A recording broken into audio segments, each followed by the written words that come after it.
harus izin. Nah, itu. Terima kasih. Terima kasih banyak.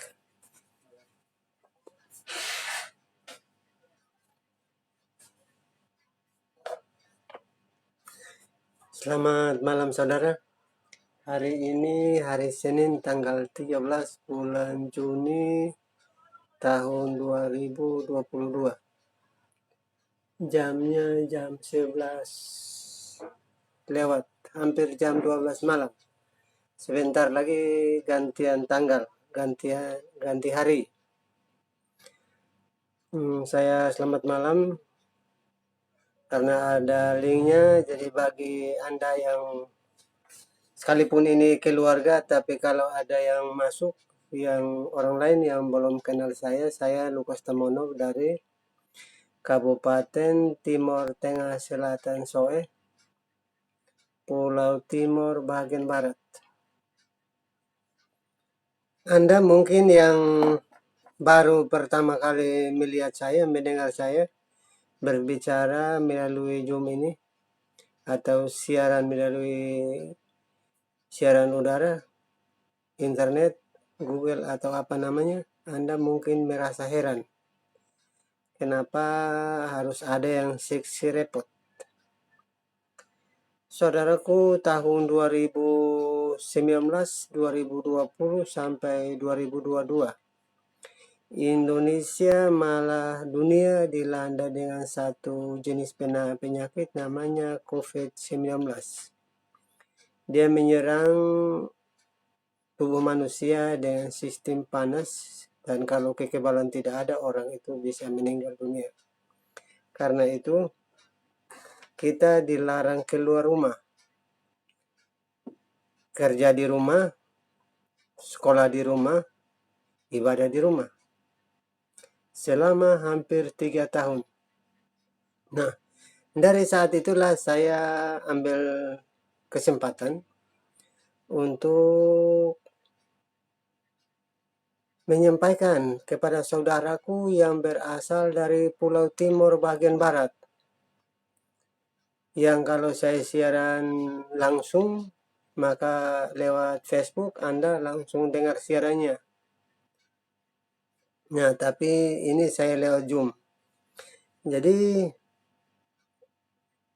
salam sehat buat Anda, salam damai sejahtera buat saudaraku yang ada di seluruh wilayah Republik Indonesia. Kalau Anda yang menangkap siaran ini, saya malam ini berbicara satu tema. Tema itu berbicara tentang benih. Benih itu yang harus ditanam. Kalau tanam itu di tanah. Saya tinggal di wilayah Negara Kesatuan Republik Indonesia. Sumpah Pemuda itu kami berbangsa satu, bangsa Indonesia. Kami bertanah air satu, tanah air Indonesia. Dan kami berbahasa satu, bahasa Indonesia. Nah, di situ Sumpah Pemuda berbicara tentang tanah. Dan saya hidup di wilayah Kesatuan Republik Indonesia. Maka wajib hukumnya saya harus membacakan Sumpah Pemuda ini setiap waktu. Sehingga saya ingat bahwa ada perjuangan untuk kemerdekaan Republik Indonesia dari tangan penjajah. Karena sebelum tahun 1945, negara Indonesia dijajah dengan beberapa negara dunia yang masuk dengan cara mengambil rempah-rempah dan lain sebagainya, motif mereka itu. Yang kedua, itu tentang Sumpah Pemuda, ada tanah di sana. Karena ini kita bicara tentang benih. Benih yang ditanam itu harus di tanah. Tidak bisa tanam di mana-mana. Di tanah baru hidup. Ya saudaraku, yang kedua Pancasila. Diyakini bangsa Indonesia bahwa Pancasila, sila yang pertama, ketuhanan yang Maha Esa.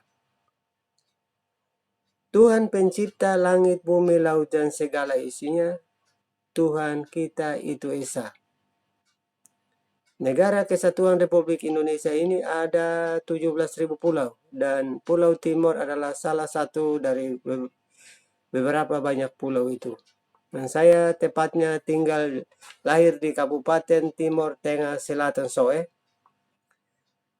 Umur 12 tahun dan masuk umur 13 tahun, 15 tahun saya pindah dari Soe datang ke Kota Kupang.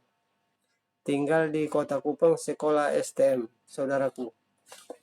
Jadi Anda supaya jangan heran dengan siaran-siaran ini, karena apa sebabnya saya siaran Sumpah Pemuda Pancasila, Tuhan pencipta langit, bumi, laut, dan segala isinya, Tuhan kita Esa. Negara ini merdeka karena ada bumi, ada tanah, ada air, dan ada udaranya. Nah, berbicara dengan benih, tanamnya di atas tanah. Benih yang berhubungan dengan 9 bahan pokok, yaitu beras, sayur-sayuran,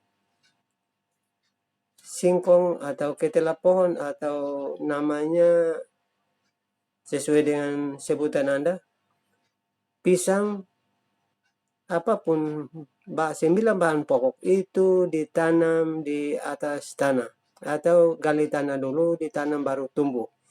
Jadi benih itu harus ditanam dulu. Nah, ini berbicara tentang tanah, karena temanya tadi itu yaitu benih. Benih itu harus tanam. Kalau tidak tanam, maka tidak hidup.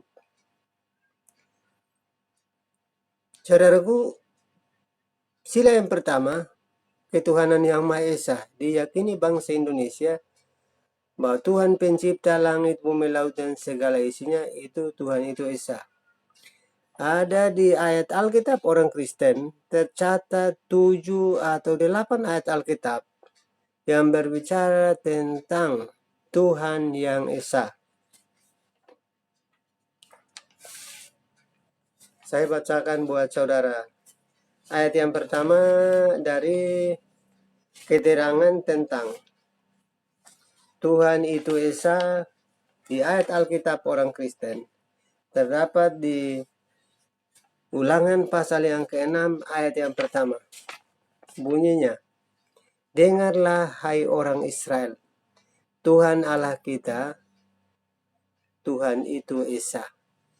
Tuhan Allah kita, Tuhan itu Esa. Itu pertama.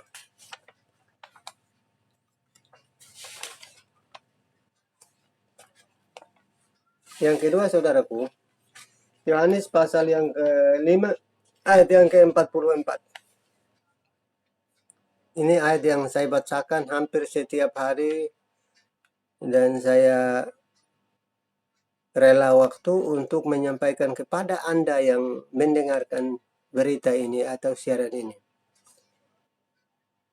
Bagaimana kamu mencari hormat seorang dari yang lain, dan kamu tak mencari hormat yang datang dari Allah yang Esa? Itu keterangan tentang Tuhan pencipta langit, bumi, laut, dan segala isinya, Tuhan itu Esa. Bagaimana kamu mencari hormat seorang dari yang lain, dan kamu tak mencari hormat yang datang dari Allah yang Esa? Yang ketiga, Yohanes pasal 17 ayat yang ketiga.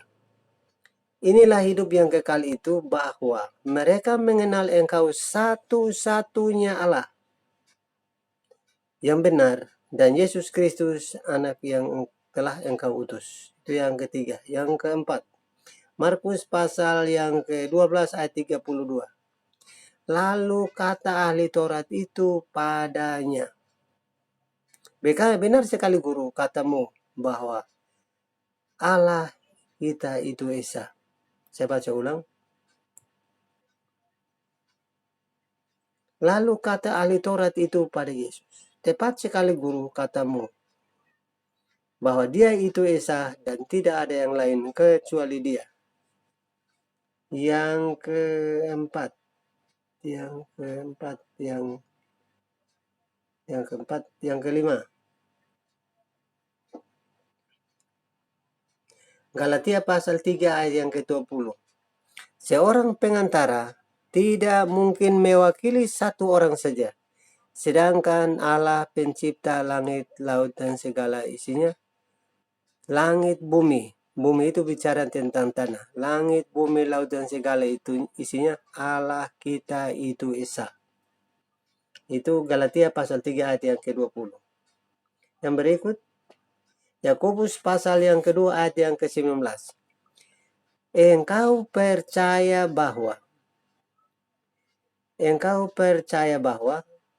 hanya ada satu Allah saja. Tetapi setan-setan juga percaya dan mereka gemetar. Yang berikut, 7. Pertama Korintus pasal yang ke-8 ayat yang ke-4. Tentang makan daging persembahan berhala. Tidak ada berhala, tidak ada lain kecuali Allah yang Esa. Yang berikut, pertama Korintus pasal 8 ayat yang ke-6. Namun bagi kita hanya ada satu Allah saja, yaitu Bapa, yang daripadanya segala sesuatu dijadikan. Saya ulang.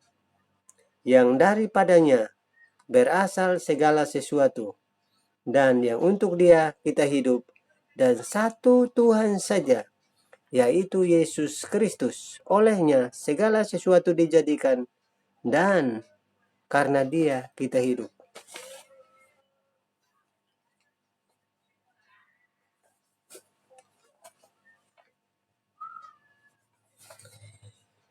Itulah sebabnya saudaraku. Tema tadi tentang benih. Benih itu harus ditanam. Tanamnya di tanah. Nanti lebih serunya di belakang saudara, yang saya kasih tahu tentang tanam benih di atas tanah. Ini 7 atau 8 ayat Alkitab orang Kristen mengatakan bahwa Tuhan pencipta langit, bumi, laut, dan segala isinya, Tuhan itu Esa. Dari 260 juta penduduk Indonesia ini, di antaranya orang-orang Kristen, yakin Pancasila, sila yang pertama ketuhanan yang Maha Esa adalah milik orang Kristen. Karena ada 7, 8, sampai 9 ayat Alkitab, orang Kristen mengatakan bahwa Tuhan pencipta langit, bumi, laut, dan segala isinya, Tuhan kita Esa.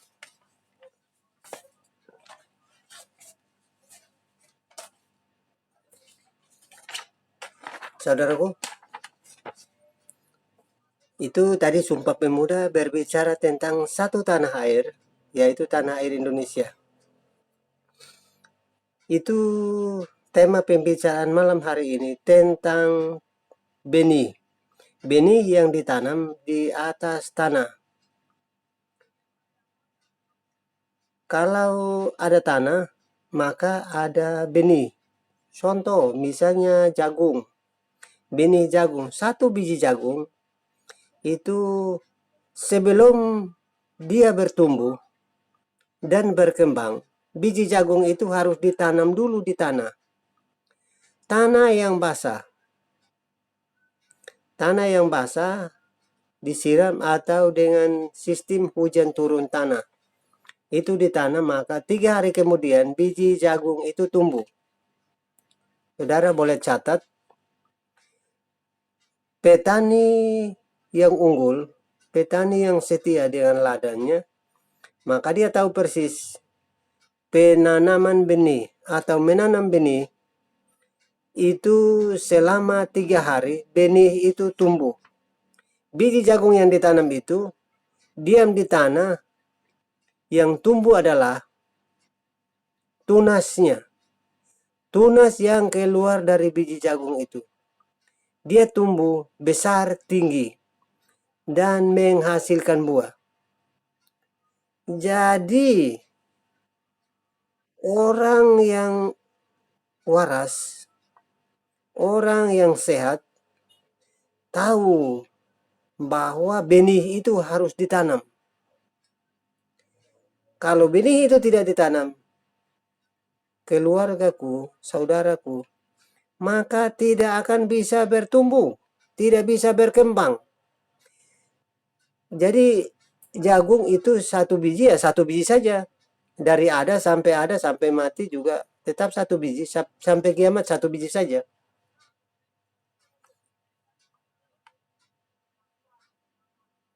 Tetapi kata firman Tuhan, tidak baik kalau manusia itu seorang diri. Jadi kalau Anda orang Kristen yang baik dan benar, ingat baik-baik ini firman Tuhan ini, ayat ini. Tidak baik kalau manusia itu hidup sendiri. Harus ada pasangannya. Karena itu jagung itu harus ditanam dulu. Tanam bisa tumbuh. Kalau tidak tanam maka tidak tumbuh. Ya, tidak tanam tidak bisa tumbuh. Tanamnya di mana? Di tanah. Tanam di tanah. Waktunya, ya tanah itu kalau kering tidak akan bisa tumbuh juga jagungnya. Tanah itu harus basah. Itu bicara tentang waktu. Waktu air ada, waktu hujan turun, itu baru bisa ditanam. Saudaraku, dia tumbuh karena tanah itu basah. Kalau tanah itu tidak basah, tidak tumbuh. Itu bicara tentang benih.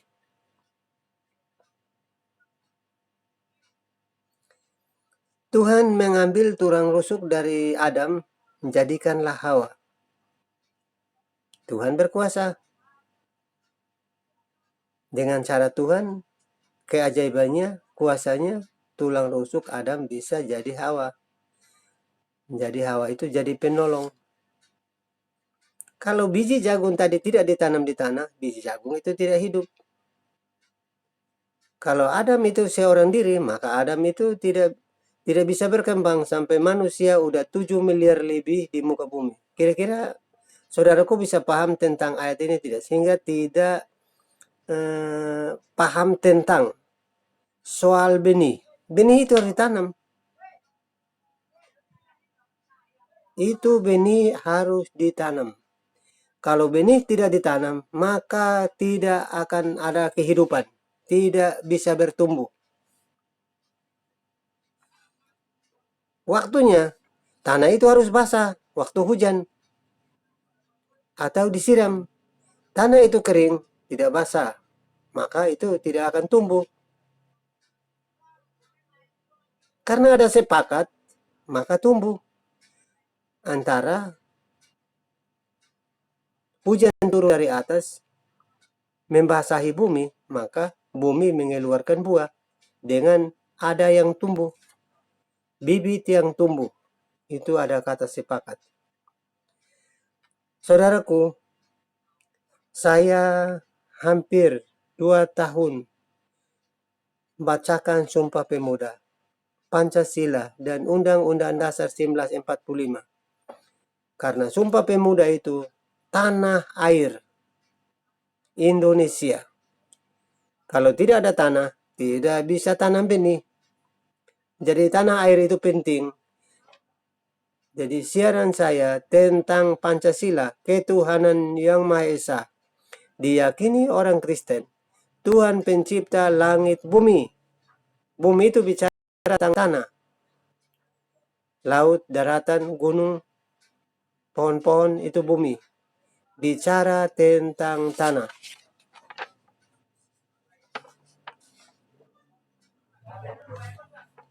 Kalau penanaman benih itu diumpamakan kerajaan Allah itu seperti seorang penabur.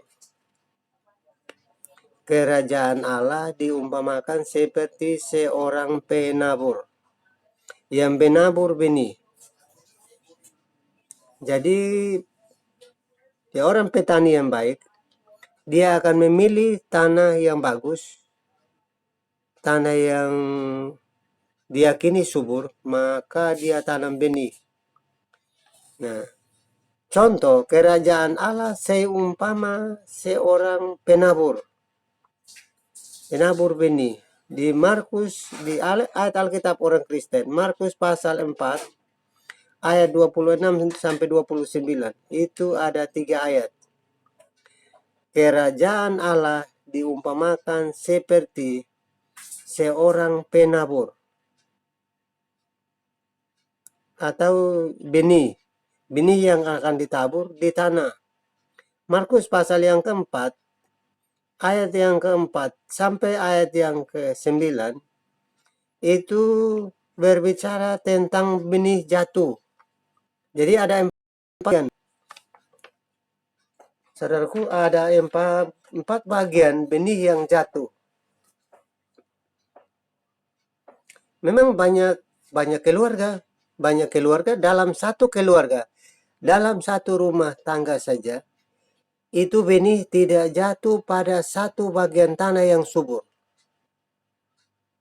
Ada yang diumpamakan jatuh di pinggir jalan.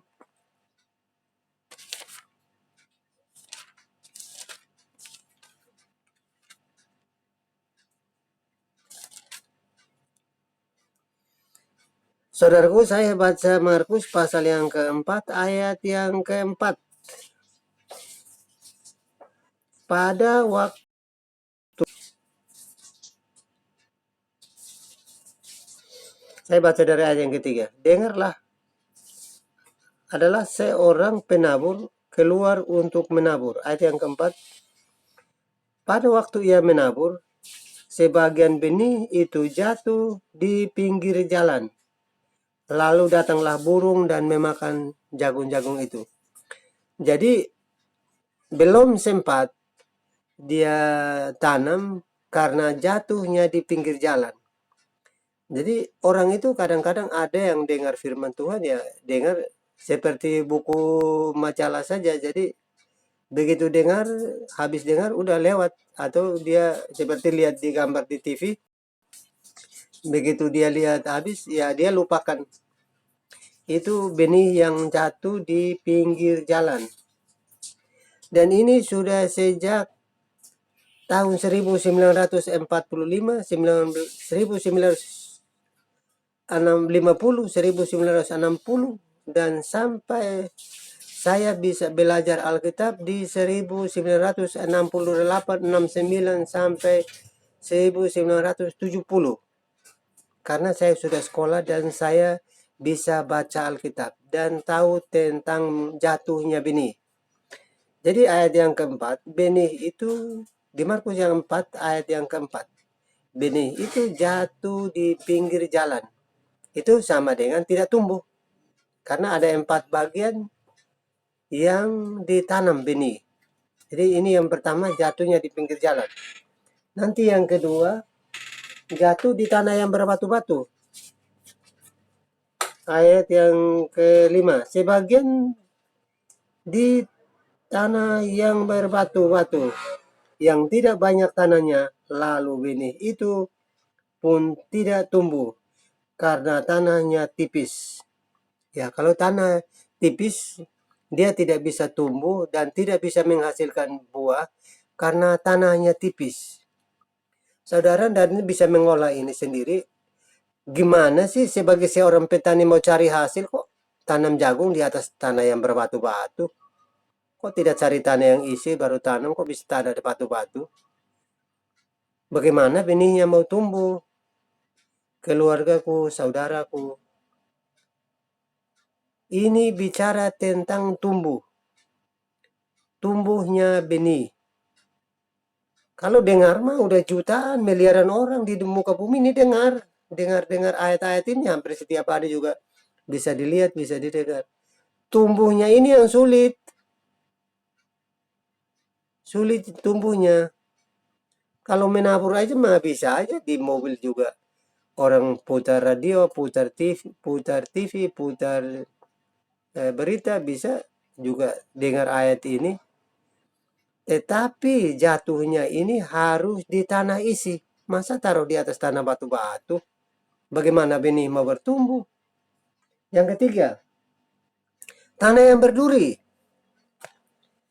Markus pasal yang keempat ayat yang ke-6. Tetapi saudara, sesudah matahari terbit, layulah ia dan menjadi kering, dan karena itu tidak berakar, sehingga sebagian juga jatuh di tanah semak-semak duri, lalu semakin besarlah semak duri itu dan menghimpitnya sampai mati sehingga ia tidak berbuah. Dan sebagian benih lagi tumbuh dengan subur dan berbuah, hasilnya ada 30 kali lipat, ada 40 kali lipat, dan ada juga 100 kali lipat. Jadi yang tumbuh di tanah yang subur, itulah benih yang ditanam di tanah. Ini saya mau kasih tahu saudara, karena tanah ini susah loh. Susah tanahnya. Susah tanahnya, jadi saya ada di gambar, nanti saya kirim gambar ke saudara. Saya tahu ini cuci motor. Ini saya berikan kesaksian kepada Anda supaya firman Tuhan ini bisa didengar dan digunakan, dipakai. 3 tahun saya cuci motor, 1 kali saya cuci 1 motor, kecil atau besar, tergantung tanah yang nempel di roda atau di spakbor depan atau belakang, atau di bagian bawah kolong. 1 kali saya cuci motor, kalau tanah itu beberapa mili yang jatuh dari motor, maka saya kumpulin. Dan tanah itu saya bawa dari depan, kalau udah penuh di karung, saya taruh di lantai 2. Lantai 2 rumah saya. Di situ ada taman kecil. Nah, dari tanah-tanah yang saya cuci motor itu, maka di situ ada tanaman. Ada pepaya, ada cabai, terus ada tanaman-tanaman lain juga berupa bunga-bunga yang hidup di situ karena ada tanah. Tanah yang dari motor yang saya cuci, ini intinya di sini saudaraku. Tanah saya cuci motor orang lain, terus tanah yang nempel di motor itu jatuh ke aspal, saya kumpul. 1 motor, 2 motor, 3 motor, sampai sore, belasan motor atau puluhan motor, maka tanah 1 karung penuh.